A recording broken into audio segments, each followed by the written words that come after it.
Jour première, François Heureux. Bruxelles, juillet 2018, foire du midi, le Belge mange des gaufres et frissonne dans le Grand 8 avec sa petite famille. Lorsque tout à coup, nous sommes en Belgique, évidemment, le ciel se couvre et la pluie les force à se trouver un abri dans une vieille roulotte où le Belge va manipuler un appareil qui va l'envoyer 30 ans plus tard, en 2048. Voilà comment débute le Belge du futur, roman graphique illustré par Pierre Lecrenier et écrit par Edgar Cosma, qui est notre invité ce matin. Bonjour Edgar Cosma. Bonjour. Nous sommes en pleine crise politique fédérale, on vous en parle depuis quelques jours et votre livre tombe un peu à pic puisque vous imaginez la fin de la Belgique. Elle viendra quand, la fin de la Belgique? Figurez-vous que j'ai même cru être jusqu'à la dernière minute ce matin être désinvité si le gouvernement tombait hier. Ou donc, il n'est pas encore tombé. Pour l'instant, il vacille, mais ceci dit, je pense que le livre est totalement d'actualité. Donc,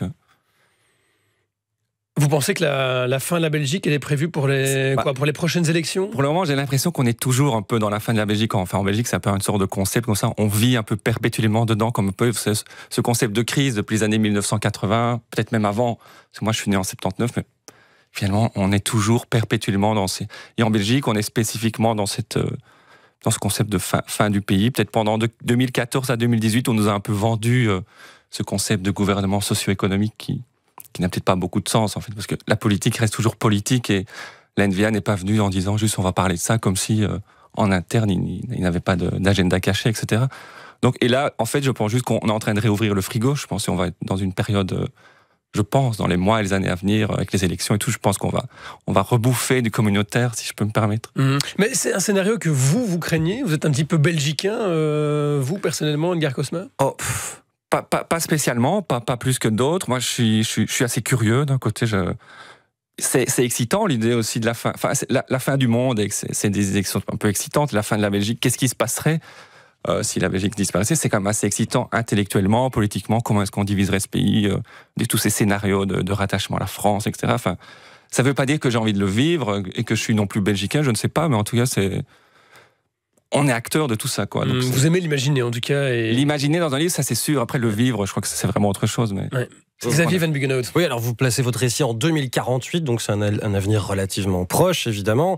La Wallonie et la Flandre se sont séparées, Bruxelles est au milieu. Bruxelles s'appelle désormais Eurocity. On n'est d'ailleurs pas très éloigné de la réalité, parce que l'idée de faire de Bruxelles un district européen, c'est une vieille idée. Et on a le sentiment, évidemment, vous forcez un peu le trait, ça c'est clair. C'est le propre de ce type de récit d'anticipation. Et en même temps, on se dit que les perspectives que vous développez pour cet avenir, elles ont des racines tout à fait plausibles. Mais j'ai peut-être un peu forcé. Il faut savoir que moi j'ai écrit ce scénario il y a à peu près un an. Et au plus le temps passe, au plus les mois passent, là maintenant je suis en train de me dire c'est peut-être pas si forcé. Parfois maintenant dans les premières interviews, les premières réactions avec les premiers lecteurs, parce que c'est sorti il y a 15 jours, je commence un peu à changer d'avis. Je commence à me dire en fait... c'est peut-être pas si exagéré. Et même ici, dans le livre, j'imagine que la fin de la Belgique serait pour 2024, parce qu'avec l'éditeur, on s'était dit que 2019... parce que quand je l'écrivais, on était dans socio-économique, vous voyez. Donc on disait, 2019, c'est peut-être un peu court. Et ce matin, je me dis, finalement, c'est peut-être trop loin maintenant, en 2024. J'aurais peut-être dû garder 2019. Mais en 2048, la Belgique que vous décrivez, alors la Flandre est quasi sous eau à cause du réchauffement climatique.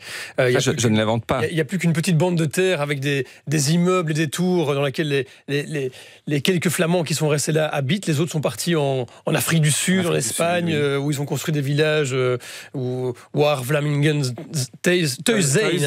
comme on dit.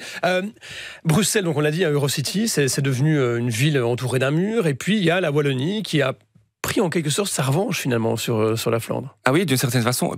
Peut-être que là, moi qui suis né à Namur, il y a peut-être eu inconsciemment une sorte de revanche que j'ai mis dans ce livre. C'est un peu comique. En même temps, je suis toujours parti du fait qu'est-ce qui se passerait. J'essaie toujours de voir la cause. Qu'est-ce qui se passerait donc je pars le point de départ serait qu'il y aurait eu la séparation du pays. Donc suite à ça, les Flamands qui auraient eux demandé la séparation du pays, il se fait que la mer monte de leur côté, donc ils n'ont plus de territoire. Ils en ont besoin d'un territoire. Donc ils vont certainement prendre on prend toujours ce qui est le plus proche. Donc j'imagine un peu la guerre du Brabant. Ils voudraient reprendre un peu le Brabant. La guerre du Brabant wallon. La guerre du Brabant wallon qui reprend. Et puis les Flamands, les Wallons ne se laissent pas faire. Et puis c'est eux qui ont les armes. Donc vous voyez, j'ai toujours fonctionné comme ça, à la fois par un esprit un peu loufoque, mais en même temps très rationnellement aussi. Xavier. Oui, c'est une vision de l'avenir évidemment assez pessimiste, puisque bon, la Flandre envahie par les eaux, la guerre entre les communautés, la pollution avec la réindustrialisation de la Wallonie, alors que le Belge, c'était plutôt toujours un certain humour léger. Il y a toujours de l'humour dans ce tome-ci, mais il y a quand même une vision beaucoup plus catastrophiste de l'avenir. Oui, on pourrait croire. C'est vrai que c'est très différent de ce qu'on a fait avant, ça c'est sûr. Les gens peuvent être un peu surpris. On a gardé le même personnage, il y a quand même un peu cet esprit un peu naïf du personnage qui se retrouve là dans ce monde très sombre et qui lui n'est pas du tout un héros, donc il ne sait pas trop quoi faire. Mais au fil du récit, il arrive quand même à comprendre ce qui l'entoure. Enfin, je ne raconte pas la fin, mais cet anti-héros des 3 premiers tomes devient une sorte un peu de petit héros dans ce tome. Oui, mais vous vous êtes fait plus grave dans ce tome-ci. Vous aviez envie de raconter quelque chose un peu moins léger que dans les tomes précédents? Moi, dans les tomes précédents, en tant que scénariste, il faudrait demander aussi l'avis à Pierre Lecrenier, le dessinateur, mais en tant que scénariste, j'avais l'impression d'avoir fait un peu le tour, voilà, des petites blagues philosophico-politiques sur la Belgique Sud. J'avais pas envie de faire ça spécialement toute ma vie, donc on a même fait une année sabbatique, d'ailleurs, après les 3 premiers, qui avait très bien marché. Et après, la demande de l'éditeur, Delcourt, qui est revenu vers nous, et moi j'ai eu envie de proposer... parce que je viens aussi du monde du roman, donc j'avais envie aussi de concilier mon univers plus romanesque, donc d'une histoire longue, dans le projet Le Belge, et j'ai réussi à concilier ça en proposant ce projet, Le Belge du futur. Et c'est sûr qu'il y a quelque chose de plus grave, mais pour moi, l'humour et le sérieux, l'humour et le grave sont quand même l'envers et le revers d'une même chose, d'une même identité.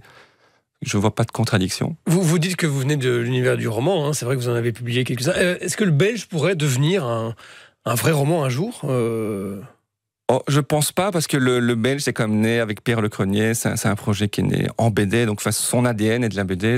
Maintenant, techniquement, c'est possible de l'adapter, de prendre le texte, mais dans le fond, ici, le dessin dans le Belge du futur est très important. Enfin, ce que je dis souvent, c'est que c'est même pas 50% de scénario, 50% de dessin. Chacun des deux amène 100% dans une BD, vous voyez.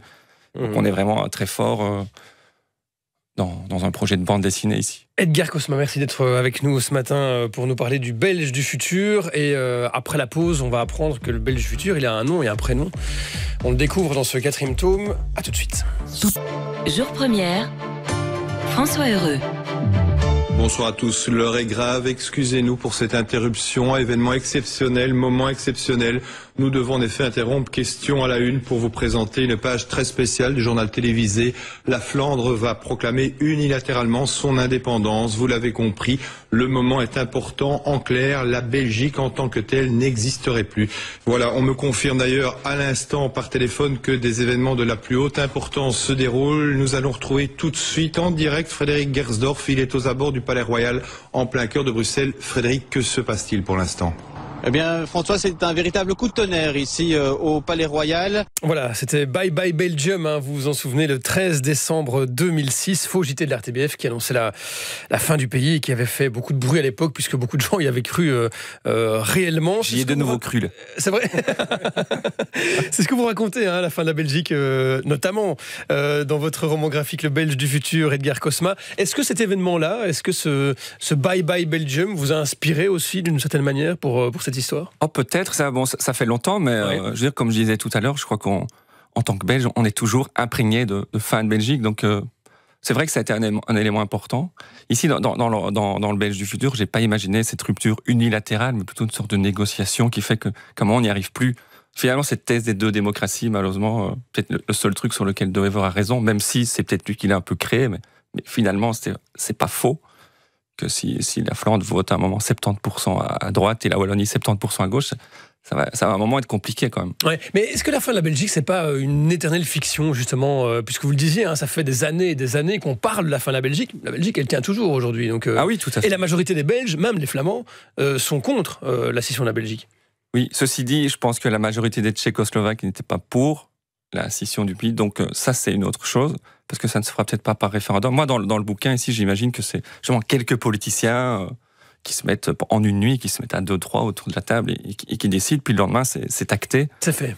C'est fait plus que le Parlement. Mais aussi il y a la question du vivre ensemble. Enfin, c'est quand même assez compliqué comme question. Mais c'est sûr que ça reste de la fiction. Ici, on parle d'un livre. D'ailleurs, voilà, c'est pour preuve, on est en train de parler d'un livre autour de la table. Et il n'y a pas un politologue qui est en train de parler de ce qui s'est passé cette nuit. Mais je pense que ce serait de toute façon très très très compliqué de diviser le pays. Peut-être plus compliqué de le diviser que de rester ensemble, et ce qui est déjà très compliqué. C'est bien résumé. On pourrait demander à un politologue ou un futurologue d'analyser le Belge du futur pour voir si c'est plausible, si vos scénarios sont plausibles. Hein. Je pense qu'il y a certains aspects qui le sont. Mais le Belge, au départ, c'était effectivement plutôt du gag en une case ou 3 cases. Hein, du strip, c'était publié dans le Vif l'Express, si mes souvenirs sont bons, au tout départ. Oui. Maintenant, c'est le 4e tome, ici pour un long récit. Qu'est-ce qui est le plus difficile finalement quand on est scénariste? Est-ce que c'est le gag en 1 ou 3 cases, ou bien justement s'atteler à un long récit comme celui-ci? Pour parler un terme un petit peu vulgaire de marketing, je veux dire qu'il y a une sorte d'économie d'échelle quand même dans le roman graphique. Ici, c'est un roman graphique de 128 pages, donc c'est sûr qu'il y a moins de travail sur un roman de 128 pages que 128 histoires d'une page. Il faut chaque fois inventer chaque idée, puis voir comment la... Et en plus, comme moi, je suis plus à l'aise dans quelque chose, dans un récit long, c'est plus facile pour moi. C'est une contrainte très, très, très serrée, évidemment, le gag en 3 cases.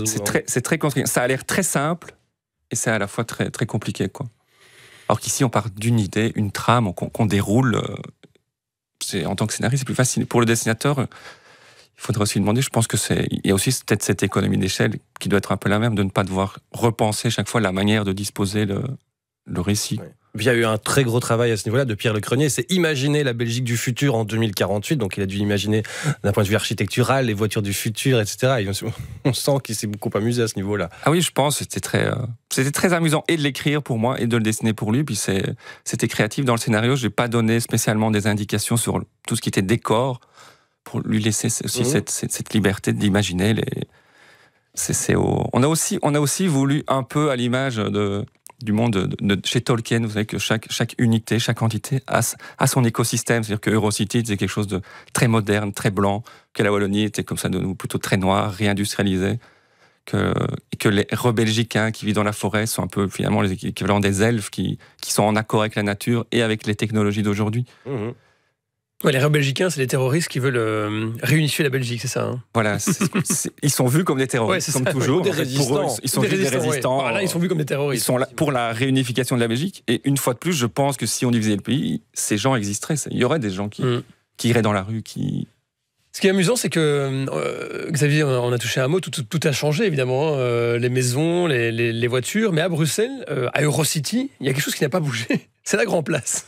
Ah ben oui, quand même. Vous êtes un nostalgique de la Grand Place. Enfin, c'est un symbole du pays, ça, la Grand Place. C'est quelque chose qui touche un peu tous les Belges. Ah, pas vraiment. Je suis pas un fan spécialement. Je pense que c'est une très belle place et avec toujours beaucoup de touristes. Mais c'était peut-être pour donner un repère. Voilà, tout change, mais des choses restent. C'est peut-être un peu ça l'image. C'est un peu des choses un peu inconscientes. Vous savez ça, quand on écrit ce genre de petits détails, on l'écrit, on l'acte, on ne le remet pas en question. C'est qui le Belge, ce personnage que vous avez créé? Est-ce qu'il s'inspire de quelqu'un en particulier? Est-ce que vous avez voulu y mettre un peu tout ce que vous pensez être les attributs du Belge? Ce Belge ici, on apprend donc qu'il s'appelle Gérard Lambert, ce qui n'avait jamais été dit. Donc je pense que dans ce 4e tome, comme on est dans une histoire plus grave, plus sérieuse, on lui donne plus de substance. Il fallait ici lui donner un nom, alors que dans les gags avant, c'était vraiment juste le Belge. C'était même drôle qu'il soit juste le Belge. Et puis, sinon, depuis le début, c'est quand même resté le même personnage, même si on lui donne plus de substance. C'est plutôt une sorte de Belge moyen, oui, c'est pour ça qu'on a toujours voulu sans gros ventre, sans moustache, etc. Une sorte de personnage à la Jacques Tati, même une sorte de personnage assez neutre, à qui on peut faire beaucoup de choses. Ouais, il s'appelle Gérard Lambert, ça a quelque chose à voir avec les chansons de Renaud, les aventures de Gérard Lambert et le retour de Gérard Lambert, ou bien ça n'a rien à voir? Non, rien à voir. Ah oui, plutôt un prénom et un nom assez francophone, assez courant. Ouais. Et de son époque aussi, puisque c'est un gars plutôt d'une 40-45 années. Donc je regarde souvent sur les sites de prénoms selon les années de naissance. Ah, et quoi, Gérard est à la mode? À cette époque-là. D'accord. Allez, Edgar Cosma, vous restez avec nous. On s'écoute un petit C2C avec Down the Road. Et on se retrouve juste derrière. Jour première, François Heureux. Il Il nous reste quelques minutes à passer en 2048 dans la Belgique du futur avec le Belge du futur, le héros de Edgar Cosma qui est notre invité ce matin. Alors c'est marrant parce que la première chose que le Belge cherche lorsqu'il arrive en 2048, il était en 2018, il va dans une machine et puis hop, il débarque dans Bruxelles, dans Eurocity en 2048, il cherche un parking et ça n'existe plus. C'est un rêve ça. C'est un rêve. Moi je suis un peu, c'est sûr que je suis un peu, je le cache pas, un peu écolo, un peu anti-voiture parce que voilà, c'est un problème terrible à Bruxelles, que ce soit la pollution, les embouteillages. C'est terrible aussi d'en être toujours, toujours astreint à devoir parler de ça aussi. Vous voyez, on passe notre vie, on pourrait philosopher, on pourrait parler de choses plus intéressantes que de passer notre vie à parler d'embouteillages, de voitures. C'est aussi ça, c'est intellectuel aussi le problème des voitures. Et en plus de la pollution qui n'est pas rien. Oui, il y a quand même un aspect climatologique et environnemental. Dans le bien sûr, mais on ne parle jamais de cet aspect philosophique. Qu'on pourrait passer notre temps à parler d'autre chose et aussi passer notre temps à faire autre chose que d'être bloqué dans des voitures ou à se plaindre. Oui. Est-ce que le Belge du futur, alors il paraît qu'on vous pose beaucoup la question, donc je vous la pose aussi, a quelque chose à voir avec l'arabe du futur, Edgar Cosma? Eh bien, pas du tout. En fait, pas du tout, vraiment. Vous devez me croire. On vous croit. J'ai commencé à écrire ce scénario et comme ça se passait dans le futur, c'est le Belge futur, où j'ai écrit que c'était vraiment même le nom de mon fichier, le Belge du futur, en me disant que le titre on le trouverait souvent avant. Puis en fait, il s'est avéré qu'il est resté jusqu'au bout du projet, qui était très bon. Ma référence était plutôt Retour vers le futur. On est vraiment dans un voyage vers le futur. Mm-hmm. Et donc l'arabe du futur que je n'ai même pas lu, j'ai un peu feuilleté. Je connais bien sûr le projet de Riyad Satouf. Mais c'était une coïncidence, quoi. D'ailleurs, ouais. on en a parlé longtemps avec l'éditeur de ce titre, sans jamais faire le lien pendant des mois. Et ça veut dire que comme Marty McFly, le Belge, après être allé dans le futur, va retourner dans le passé? Ce serait une sorte de suite logique. D'ailleurs, le premier tome s'arrête un peu sur une sorte de fin, un peu en suspens, bien sûr. Parce que rien n'est réglé. La Belgique va se séparer dans le futur.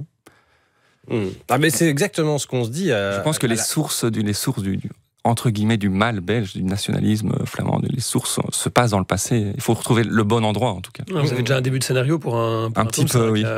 Oui, bien sûr. Oui, on sent bien qu'on arrive à la fin d'une aventure, à la fin d'une histoire, mais vous avez développé comme tout un univers avec les menaces climatiques, avec les résistants, les familles séparées. On se dit, il y a plein de choses à développer, il y a plein d'histoires possibles. Ça veut dire que vous avez pensé déjà à tout ça? Il y a l'intention de développer. Il faut savoir que notre anti-héros, Gérard Lambert, se retrouve possesseur tout soudain comme ça d'une info capitale qui est l'avenir de la Belgique. Il est le seul Belge parmi tous les Belges à connaître l'avenir de la Belgique. Et ce qui est drôle aussi, c'est que quand il arrive en 2048, il est le seul Belge tout court. Il est le seul Belge, alors que la Belgique n'existe plus. Donc on parle beaucoup dans le récit de cette question d'identité, de carte d'identité. On doit être ou flamand ou wallon. Et lui est belge, et cette carte d'identité fait rire les flics, on ne le comprend pas. Bah oui, d'ailleurs, c'est le dernier Belge un peu.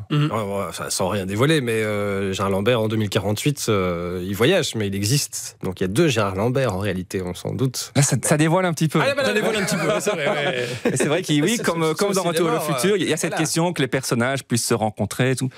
Moi, je suis fasciné par ça. J'ai pris un grand plaisir. C'était un rêve d'écrire une histoire qui se passe dans le futur, le voyage dans le temps, comme ça, c'est fascinant. Une toute dernière question, Edgar Cosma, avant de se quitter. Qui va gagner l'Euro 2048 de football? Parce que vous l'évoquez aussi dans le Belge futur, ce sera la République de Wallonie? Ou ça pourrait être, parce que je pense que la Flandre n'aura plus beaucoup de place pour avoir des terrains, donc ils ont plus de chance en tout cas. Merci beaucoup Edgar Cosma, le Belge du futur. Vous avez scénarisé ce roman graphique dessiné par Pierre Lecrenier aux éditions Delcourt. On vous souhaite une belle journée. On dit merci à Xavier Van Muggenhout et on salue l'arrivée de Véronique Tiberghien pour Tendance Première. Oui, salut. On va